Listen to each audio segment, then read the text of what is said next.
नाम तो सूरज है, मगर ये कभी नहीं सोचा था कि इस डूबते हुए सूरज की तरह मेरी जिंदगी भी डूब जाएगी।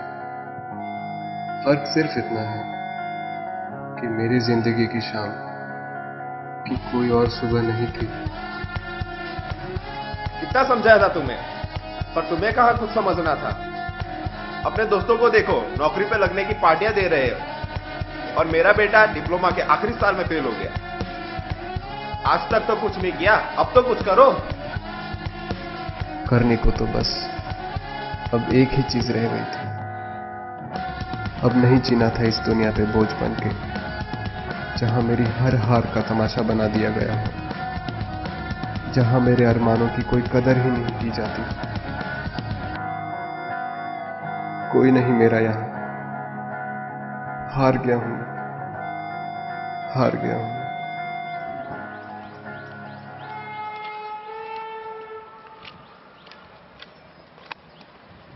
कौन हो तुम? मैं राज, नाम तो सुना ही होगा।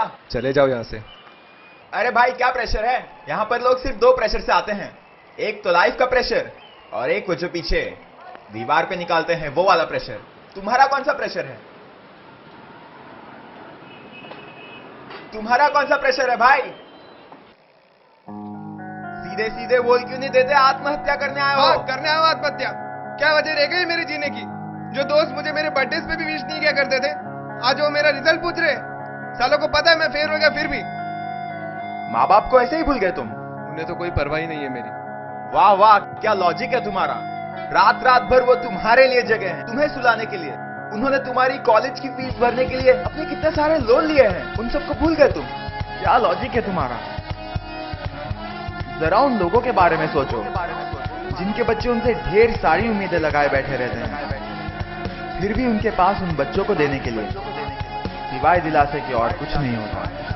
बात तो सही कह रहा था, लेकिन अब और सहा नहीं जा रहा था। क्या करूं, क्या ना करूं, कुछ समझ में ही नहीं आ रहा था। राज की बातें सुनकर मरने की इच्छा जैसे और बढ़ गई थी, लेकिन इस बार कारण सिर्फ शर्म था। जरा उन जानवरों के बारे में सोचो जिनकी जो भी हालत हो फिर भी अपना और अपने बच्चों का पेट भरने के लिए दर दर भटकते रहते हैं। तुम तो फिर भी इंसान हो।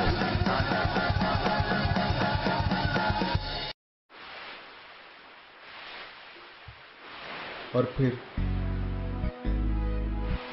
मैं रह ना सका। मानो वाकई राज की बात का असर हो गया था। क्या करने जा रहा था मैं? क्या हो गया था मुझे? जिंदगी हमेशा मेरे सामने ही थी, पर मेरी नजर हमेशा उसके परे। Never ask yourself if you can quit. अब तो बस दोनों हाथ से जिंदगी को थामना ही बाकी था।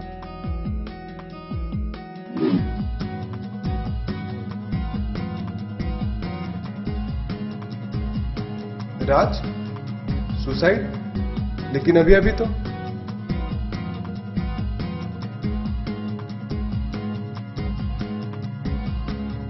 बहुत ढूंढा उसे, लेकिन कहीं नहीं दिखा। शायद वो इसीलिए आया था कि भगवान नहीं चाहते थे कि एक और राज की फोटो अगले दिन अखबार में छपे।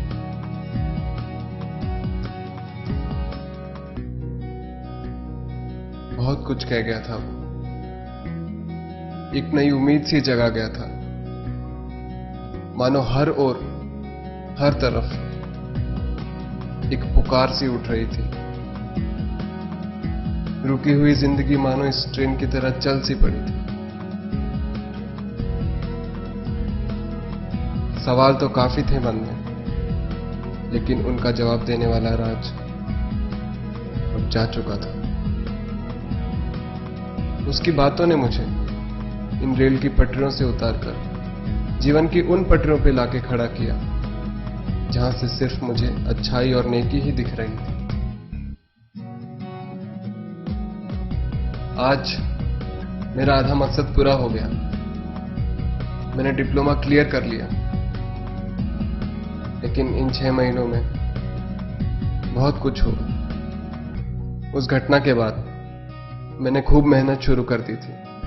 न दिन देखा और न रात का पता चला, लेकिन सिर्फ यही बात नहीं थी जो राज मुझे कहना चाहता था।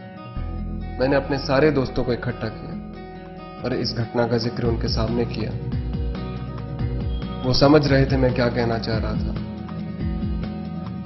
और फिर हम चल दिए उस काम के लिए जो हम सबका फर्ज बनता है, जिसे हम आखिर ये सोच के ठुकरा देते हैं कि भगवान ने शायद इन्हें इसीलिए जन्म दिया है। इसमें हमारा क्या दोष? हम कर ही क्या सकते हैं उनके लिए? लेकिन यहीं पे तो हम मार खाते। ये सूरज तो नहीं ढला और आप भी अपने सूरज को नहीं ढलने दें। हर तरफ उजाला फैलाते चलें। Never ask yourself if you can quit.